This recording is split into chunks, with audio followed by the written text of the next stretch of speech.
बबलू शुक्ला को तो एक चीज अपन बता दे, उनका तो स्थायित्व तो बचे ही नहीं। गुबरन के हनुमान जी के यहाँ सभी लोगों ने बजरंगबली के यहाँ हाथ पसार की ये बात स्वीकार की है कि टिकट जिसको भी मिले, अपना प्रत्याशी है कमलनाथ, जिनका चुनाव चिन्ह है हाथ का पंजा। अब सरकार ने उसी देशी में अंग्रेजी शराब भी बेचनी शुरू कर दी है, तो मुक्ति आप कैसे दिलाएंगे एक विधायक के तौर पर? तो आपको खुद आप पिट जाओ, वो आपको रिपोर्ट लिखवाना हो तो आपसे 1000 रुपये, 2000 रुपये, 5000 रुपये ये पुलिस ले रही है। बुंदेली में कही जाए हमारे बाप मार जाए और हम यहाँ नामांतरण कराओ न हो, तो बिना 20,000 और 25,000 की नेचे नहीं हो। हमने अपनी 50 साल की उम्र में इतना भ्रष्टाचार कभी नहीं देखो जो बिहार विधानसभा में। तभी क्यों यानी लाडली बहना हो जाए? अरे भाई 18 साल से आपकी सरकार है, 18 साल में भी तो आप कभी भी इस योजना को क्रियान्वित कर सकते थे। ये पब्लिक है, सब जानती है, ये काफी योजनाएं हैं। नहीं, कमलनाथ जी घोषणा नहीं करते, घोषणा भी तो अपने शिवराज सिंह जी है। कोई एक ऐसा विजन या ऐसा कारण बता दे शुक्ला जी कि हमें यादव वोट देगा, क्यों देगा यादव? प्रतिद्वंदियों में, दावेदारों में आपका पसंदीदा कौन है? उनका जवाब ये था कि हम चाहते हैं कि चारों मिलकर हमारे खिलाफ चुनाव लड़ें। कह रहा हूँ ये बबलू शुक्ला नहीं बोल रहे हैं, ये उनका वास्तव में घमंड बोल रहा है। घमंड तो रावण का नहीं रहा।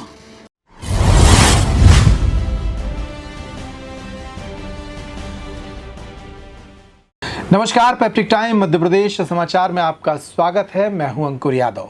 मध्य प्रदेश के चुनावी कवरेज के लिए हमारा सबसे बड़ा अभियान जारी है, जिसे आप राजपाट के नाम से जानते हैं।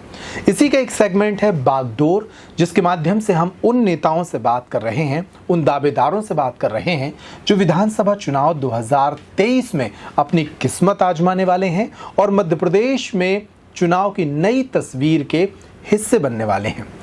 इस क्रम में आज हमारे साथ हैं मध्य प्रदेश के छतरपुर जिले की नगर परिषद सटई से आने वाले कांग्रेस के एक ऐसे नेता जिन्हें इस बात का श्रेय जाता है कि उन्होंने पिछले नगर निकाय चुनाव में अपने नगर परिषद क्षेत्र सटई में भाजपा का सूपड़ा साफ कर दिया था। हम बात कर रहे हैं राजेश शर्मा से। राजेश शर्मा मध्य प्रदेश के छतरपुर जिले में कांग्रेस सेवा दल के अध्यक्ष भी हैं। वे लगातार 5 बार से अपनी नगर परिषद क्षेत्र के पार्षद हैं। उनकी पत्नी माया शर्मा पिछले 10 साल से नगर परिषद सटई की अध्यक्ष भी हैं।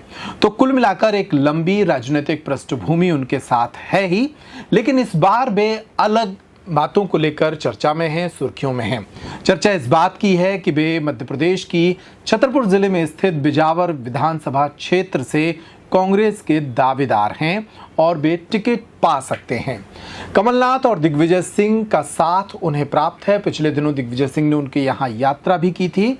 बबलू शुक्ला जो कि यहाँ के विधायक हैं, उनके साथ उनकी प्रतिद्वंदिता भी काफ़ी सुर्खियों में रही थी। उनके राजनीतिक प्रतिद्वंदी भी राजेश शर्मा माने जाते हैं। तो उनसे बातचीत का सिलसिला शुरू करते हैं, तमाम मुद्दों पर उनसे बात करते हैं। शर्मा जी, बहुत स्वागत है आपका स्टूडियो में। बहुत बहुत नमस्कार। आपके चैनल देखने वाले हमारे सभी दर्शक बहुत बहुत राम राम और बहुत बहुत आप हमारी बात को धन्यवाद कि आपने हमारे जैसे छोटे नेता ना अपने चैनल पे स्टूडियो में जगह दी। ई के लाने हम आपके बहुत बहुत आभारी है और बहुत बहुत आभार प्रकट कर रहे हैं। राजेश शर्मा जी, चुनाव की तैयारी आप कर रहे हैं। अब छोटे नेता तो खैर नहीं हैं, लगातार आप क्षेत्र में भ्रमण कर रहे हैं, बिजावर विधानसभा क्षेत्र में लोगों से मिल रहे हैं और आपके पोस्टर, बैनर और दीवारें जब हमने पिछले दिनों यात्रा की बिजावर विधानसभा क्षेत्र की तब देखे थे। जो विधानसभा क्षेत्र में आपका दावा है टिकट का, वो किन बुनियादी कारकों के आधार पर है? कौन से ऐसे कारण आप गिनाना चाहेंगे जिसके कारणों पर आप टिकट मांग रहे हैं? देखिए, पहली बात तो ये है कि आज की स्थिति में कांग्रेस का माहौल है। जो कांग्रेस की कमलनाथ जी की 15 माह की सरकार रही है, उनने कुछ इतने अच्छे कार्य किए हैं। उनने क्लियर बता दें आपसे, उनने अपनी नीयत उन्नीत का परिचय दिया था उस समय। अब आ जाए हमारी व्यक्तिगत बात। मैं संगठन से, सेवा दल का जिला अध्यक्ष होने संगठन से जुड़ा हूँ, लगातार क्षेत्र में भ्रमण कर रहा हूँ और क्षेत्र की समस्याएं लगातार समझ पा रहा हूँ। इस समय भाजपा की जो कुनीति चल रही है उसके खिलाफ में जनता में बहुत तेज माहौल है, इसलिए चुनाव मैदान में अपन जा रहे हैं। शर्मा जी, एक पिछले दिनों एक चर्चा सामने आई थी, चूंकि आप बिजावर विधानसभा क्षेत्र से कांग्रेस का टिकट का दावा कर रहे हैं। इसके अलावा ईशानगर क्षेत्र से जो पूर्व विधायक हैं आशा रानी और अशोक वीर विक्रम सिंह, उनके पुत्र हैं केशु राजा, वो चुनाव की टिकट मांग रहे हैं। राजेश सिंह कुर्रा चुनाव की टिकट मांग रहे हैं। तो ऐसे 3-4 दावेदार, एक और जो आपके झमटुली क्षेत्र के आसपास के एक नेता हैं कांग्रेस के मुन्ना राजा, वो टिकट मांग रहे हैं। तो इन 3-4 नेताओं में आपको ही पार्टी क्यों पसंद करेगी, क्या इस पर भी कुछ प्रकाश डाल सकते हैं? जी, पहली बात तो एक चीज़ और बता दें आपसे जी, कि जब से हमने वोट डाली है आज दिनांक तक कांग्रेस से बगावत या कांग्रेस के विरोध में, हम टोटल जीवन पर्यंत से कांग्रेस में हैं जी। और दूसरी बात एक और है, जिन प्रत्याशियों की आप बात कर रहे हैं ये सारे लोग कांग्रेस के साथ में हैं।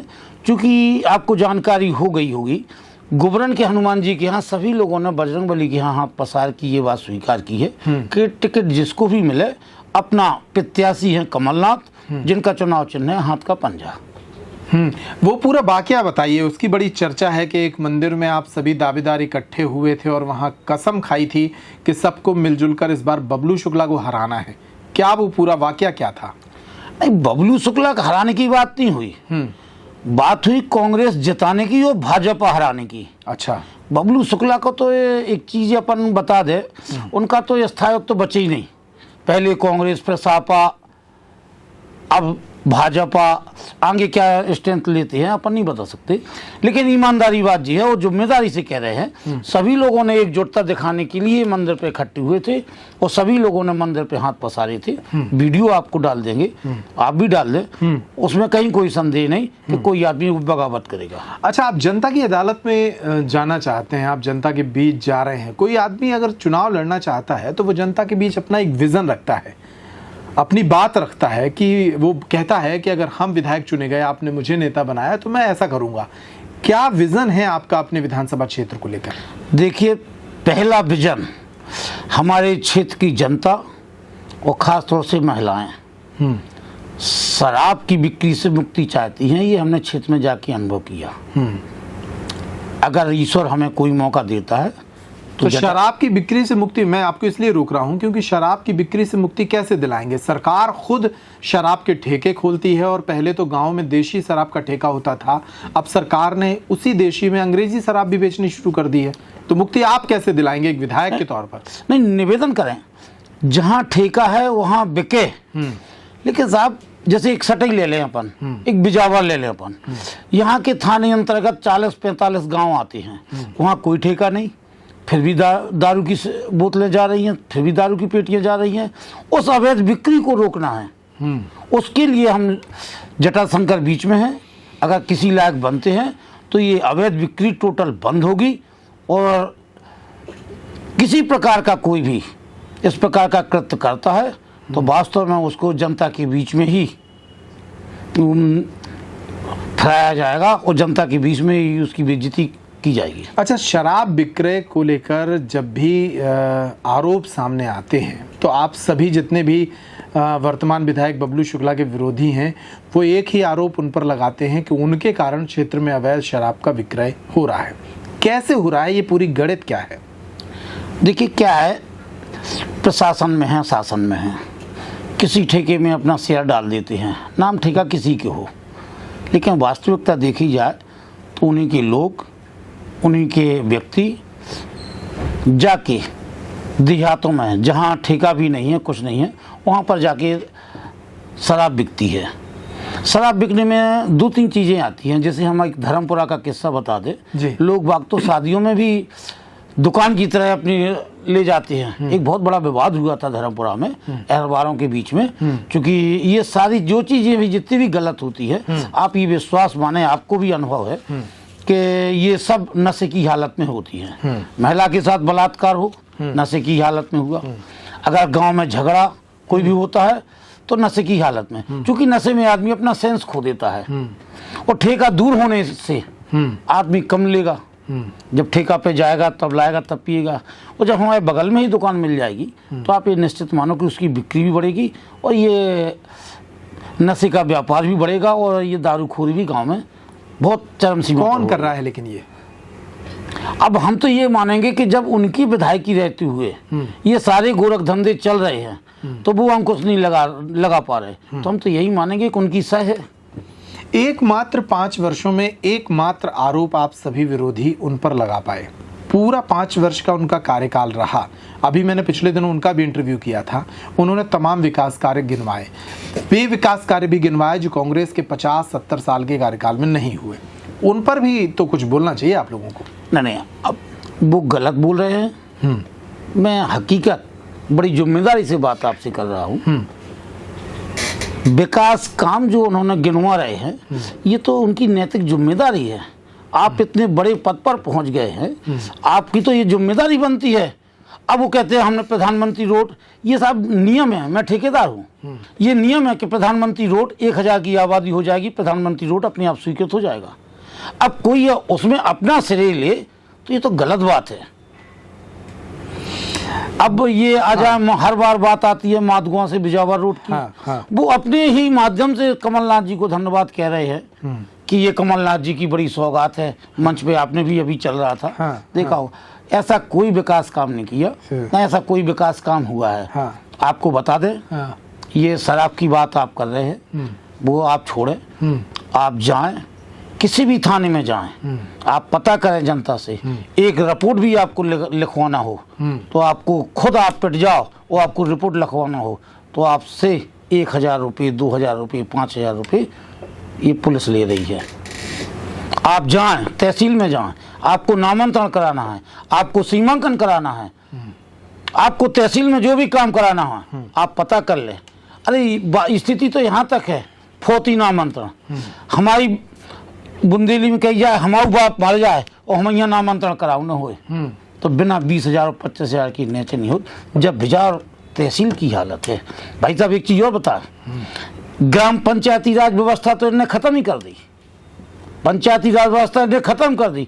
कोनो भी सरपंच हुए, कोनो भी जनपद सदस्य हुए, आप चले जाओ, पहले कमीशन जनपद में 2 या 3% में आदमी का काम चल जाता।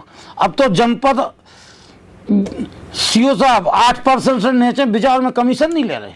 इतनी हालत तुमने खराब कर दी। कुल मिला के भ्रष्टाचारी है, जो बढ़ावा मिलो। हमने अपनी 50 साल की उम्र में इतना भ्रष्टाचार कभी नहीं देखो जो बिजार विधानसभा में भ्रष्टाचार। लेकिन जब हम क्षेत्र के दौरे पर गए तो हमें बहुत सारे ऐसे लोग भी मिले जो भ्रष्टाचार की बातें तो कह रहे थे, कुछ आरोप लगा रहे थे, लेकिन बहुत बड़ी आबादी वो भी है जो भारतीय जनता पार्टी की योजनाओं से काफ़ी प्रभावित है। अभी हाल ही में लाडली बहना योजना जो भाजपा की लेकर आई, बहुत सारी महिलाओं को 1,000 रुपये की राशि सरकार दे रही है, प्रधानमंत्री आवास दिए, आयुष्मान कार्ड दिए। इन सब योजनाओं के कारण भी तो भारतीय जनता पार्टी का एक बहुत बड़ा हितग्राही वर्ग बनकर तैयार हो गया है। ऐसे में कांग्रेस के पास इस वर्ग को भेदने के लिए क्या है? देखिए, हालांकि ये शासन की योजना है। आवास योजना की बात करें तो पहले इंदिरा आवास थी, व्यापक स्तर पे नहीं थी। ये इन ऑल टोटल है ये जनता का पैसा। तो जनता का पैसा अगर सरकार जनता में ही खर्च कर रही है तो इसमें बुराई क्या? आप सुने तो पूरी बात है, ये जनता का पैसा। लेकिन आप उसके एंटी भी तो देखें। हम आज गैस सिलेंडर लेने जाते हैं, 400-500 का सिलेंडर 1200 रुपये में। हम आज डीजल कहीं भी निमंत्रण में जाएं, खेती में ट्रैक्टर में डीजल डलवाएं, जो हमारी जुताई 500 रुपये प्रति घंटा होती थी, आज वही ट्रैक्टर वाला 1000 रुपया घंटा ले रहा है। खाद की बात करें, खाद 400 रुपया यूरिया थी, आज आपको 1200 में मिलेगी, वो भी शुद्ध नहीं मिलेगी। 50 किलो की पैकिंग की जगह 45 किलो की पैकिंग मिलेगी। जनता इस बात से बहुत नाराज है। जनता समझ चुकी है कि ज्यों ही चुनाव आ रहा है तभी इनको क्यों याद आती है योजनाओं की, तभी क्यों इन्हें लाडली बहना योजना आई। अरे भाई, 18 साल से आपकी सरकार है, 18 साल में भी तो आप कभी भी इस योजना को क्रियान्वित कर सकते थे, कभी भी लाभ दे सकते थे। अभी क्यों याद आ रही है? जनता सब जानती है। एक गाना चला था, ये पब्लिक है सब जानती है, तो ये पब्लिक है सब जान रही है भैया, आप विश्वास माने। पब्लिक तो खैर फैसला करेगी नवंबर के महीने में, लेकिन इसके पहले आपके क्षेत्र के जो प्रमुख मुद्दे हैं, चुनावी मुद्दे, जिन मुद्दों को लेकर कांग्रेस चुनाव में जा सकती है, अगर आपको टिकट मिली तो आप जाएंगे, वो मुद्दे क्या हैं क्षेत्र की समस्याओं से जुड़े? देखिए, पहली तो किसानों के लिए खाद बीज सही समय पर उपलब्ध नहीं हो पा रहा है। ये विश्वास माने आप, ये बिल्कुल समय से आपको बता दें, खाद के पीछे एक बक्सवा का अहरवार बेचारी लाइन में लग के खड़ा होके खत्म हो गया। तो आपसे बताएं, ये खाद बीज ये प्रॉपर तरीके से किसानों को मिले, प्रॉपर तरीके से उस समय पर उनको, जैसे विद्युत लाइट का ट्रांसफार्मर खराब हो जाता है, 2-2 माह पड़ा रहता है, हम कहते हैं ये व्यवस्थाएं दुरुस्त होगी, 24 घंटे में उनका ट्रांसफार्मर सुधार के उनके खलियान पर रख जाएगा। ये विद्युत की व्यवस्था है। अभी माननीय कमलनाथ जी ने भी काफ़ी घोषणाएं की हैं। किसानों का कर्जा माफ, 5 हॉर्स पावर तक की बिजली माफ, घरों की भी लाइट के लिए 100 यूनिट तक की बिजली माफ, 200 यूनिट तक की बिजली हाफ। ये काफी योजनाएं हैं। नहीं, कमलनाथ जी घोषणा नहीं करते, घोषणावीर तो अपने शिवराज सिंह जी हैं। कमलनाथ जी जो कहते हैं वो वास्तव में धरातल पर दिखता है। आप देखें, पिछली बार 27 लाख किसानों का कर्जा माफ हुआ, विधानसभा की पटल पे बाकायदा रिपोर्ट सरकार को रखना पड़ी। अच्छा, आपके विधानसभा क्षेत्र में जितने भी अभी कथित रूप से दावेदार हैं जो कांग्रेस की टिकट मांग रहे हैं, उनमें केशु राजा हैं, राजेश शर्मा आप खुद हैं, राजेश सिंह कुर्रा हैं, मुन्ना राजा झमटुली से हैं, ये 3-4 जो बड़े बड़े नाम सामने आ रहे हैं।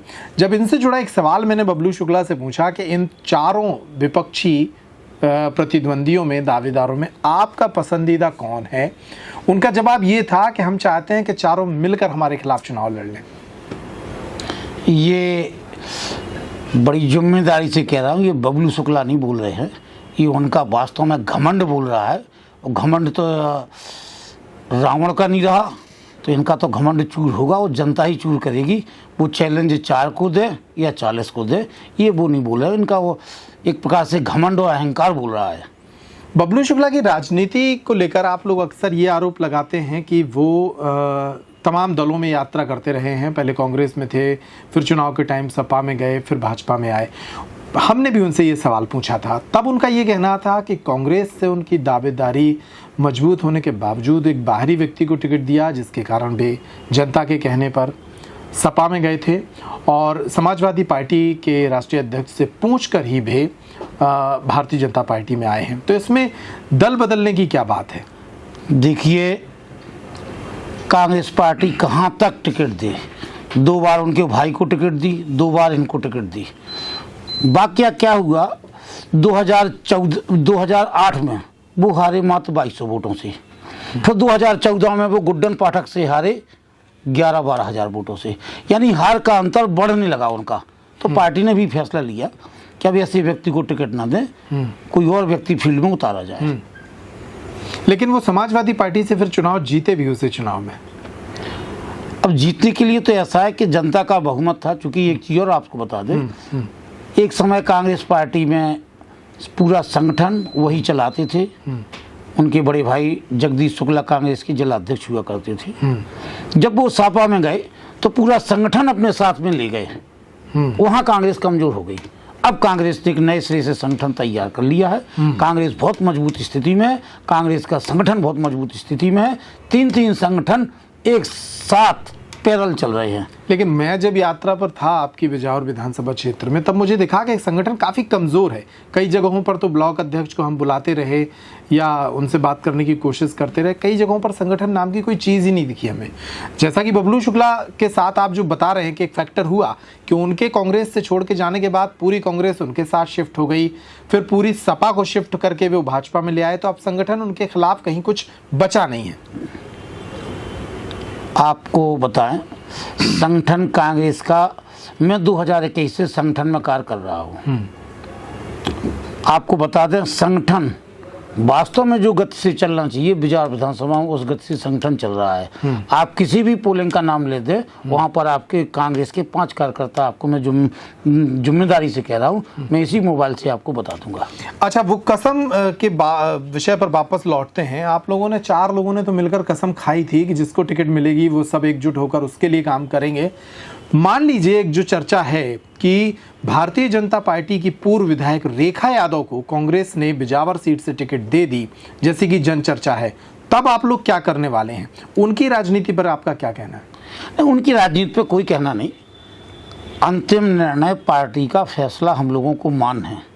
लेकिन पार्टी से निवेदन करेंगे कि किसी भी बाहरी दल से आने वाले व्यक्ति को टिकट ना दें। ये पार्टी से निवेदन करेंगे। अगर पार्टी कोई फैसला लेती है तो हम ये भी मानेंगे कि पार्टी ने जो फैसला लिया होगा बड़ी सोच समझ के लिया होगा, और पार्टी जो फैसला लेगी, हम तो पार्टी से बंधे हुए हैं। नहीं, खबर अभी ये है, आप तक पहुंची कि नहीं पहुंची, खबर ये है कि कमलनाथ की जो पसंदीदा प्रत्याशी के तौर पर मानी जा रही थी वो रेखा यादव हैं। कमलनाथ कई बार कह चुके हैं कि रेखा यादव को कांग्रेस में लेकर आइए, उनको टिकट देना है। कितनी सच्चाई है इस बात में? नहीं, ये तो अफवाह है। सामने वाला भाजपा से टिकट मांग रहा है, भाजपा का प्रचार कर रहा है, आप कमलनाथ जी की पसंदीदा बता रही हैं, ऐसा कुछ नहीं है। आखिरी सवाल, आपकी विधानसभा क्षेत्र में जातिगत फैक्टर बड़ा काम करते हैं। ब्राह्मण नेता के तौर पर बबलू शुक्ला का उदय हुआ, बहुत सारे ब्राह्मण मतदाता, और बड़े जो हर 5-10 गांव में एक बड़ा नेता होता है, ऐसे कई ब्राह्मण नेता उनके साथ गए। ठाकुर समाज का एक बड़ा रोल है उस पूरी विधानसभा में, चाहे झमटुली क्षेत्र में मान लें या यहाँ पहाड़ गांव, गहरवार, ईशानगर क्षेत्र में मान लें। यादव बेल्ट काफ़ी है उस पूरे इलाके में, बहुत सारे गांव हैं और बड़ी मतदाता आबादी यादव समाज से भी आती है। जातिगत समीकरणों को किस तरह से देखते हैं आप अपनी विधानसभा क्षेत्र में, और ख़ास तौर पर तब जब यादव मतदाता जो हैं वो समाजवादी पार्टी से जुड़े होने के कारण लगभग ध्रुवीकृत हुए थे पिछले चुनाव में बबलू शुक्ला के साथ। इस बार उनका क्या रुझान दिख रहा है? देखिए, आप हालांकि मैं जातिवाद को नहीं मानता, इसलिए नहीं मानता कि हमारी नगर पंचायत में जो भी वोटर हैं, ब्राह्मण की वोट संख्या है 250, उसके बाद में भी लगातार चुनाव जीत रहे हैं। ये रिकॉर्ड आपके पास मौजूद है। दूसरी बात आ जाए अपन कि यादव वोट कहाँ करेगा, ये आप तय माने छतरपुर का, मध्य प्रदेश का। अब यादव समाज भाजपा को वोट देने वाला नहीं है। उसके 2 रीजन हैं। एक तो जो भाजपा की नीतियां हैं, चाहे उत्तर प्रदेश में आप देख लें, चाहे लालू यादव के प्रति आप देख लें, जो भी इनकी संवेदना है वो वास्तव में यादव समाज के विपरीत गई। अभी आपने बबलू शुक्ला का इंटरव्यू दिखाया था हमें, उसमें बबलू शुक्ला कह रहे थे कि यादव हमारे साथ है। बिल्कुल ये कहा था उन्होंने। मैं ये दावे से कहता हूँ, हम एक बार तो चुनाव जीतता है आदमी विश्वास में। दूसरी बार जब चुनाव जीतता है आदमी, तब जब वो जनता के लिए या समाज के लिए कुछ करता है। कोई एक ऐसा विजन या ऐसा काम बता दे शुक्ला जी कि हमें यादव वोट देगा। क्यों देगा यादव वोट, आप बताएं। आपको 2 उदाहरण दे रहा हूँ। जटाशंकर में हर समाज की धर्मशाला है। क्या यादव समाज की धर्मशाला होने पर वो यादव समाज वहाँ अपनी बाउंड्री बनाकर कब्जा किए था? जरूरी था कि वो उसी ज़मीन को छुड़ाएं आपने उसमें से आधी ज़मीन अस्पताल को छुड़ा ली। ना वो अस्पताल के काम की रही, ना समाज के काम की रही। आप कहते हैं हमारे यहाँ बगल में लगा हुआ है विजयपुर गांव, वहाँ पर 90% आबादी यादवों की है। वहाँ का यादव नारा लगाता है अखिलेश यादव जिंदाबाद। आपके कार्यक्रम में आपको इतना बुरा लगता है कि आप पुलिस पहुँचाते हो उन यादवों को उठवाने के लिए? आप किस समाज की बात कर रहे हैं? ऐसे में यादव आपको वोट देगा? आप ये ख्याली पुलाव हैं, ये देखते रहना चाहिए आदमी को, देखना चाहिए। बिल्कुल, बहुत सारी बातें हैं जो देखने वाली होंगी, और इस इंटरव्यू में हमने कोशिश की है कि छतरपुर के कांग्रेस के सेवा दल के अध्यक्ष राजेश शर्मा से बात की जाए, बिजावर विधानसभा के हालातों को टटोला जाए। इस इंटरव्यू में हमने बहुत सारी चर्चाएं और बहुत सारे सवाल उनके सामने रखे, जिनके जवाब उन्होंने दिए। बागडोर के अगले एपिसोड में किसी ऐसी ही शख्सियत से मुलाकात करेंगे और जानने की कोशिश करेंगे विधानसभा चुनाव 2023 की तस्वीर को। इस इंटरव्यू में इतना ही। आपका बहुत बहुत धन्यवाद शर्मा जी, नमस्कार। आपको भी बहुत बहुत धन्यवाद, नमस्कार।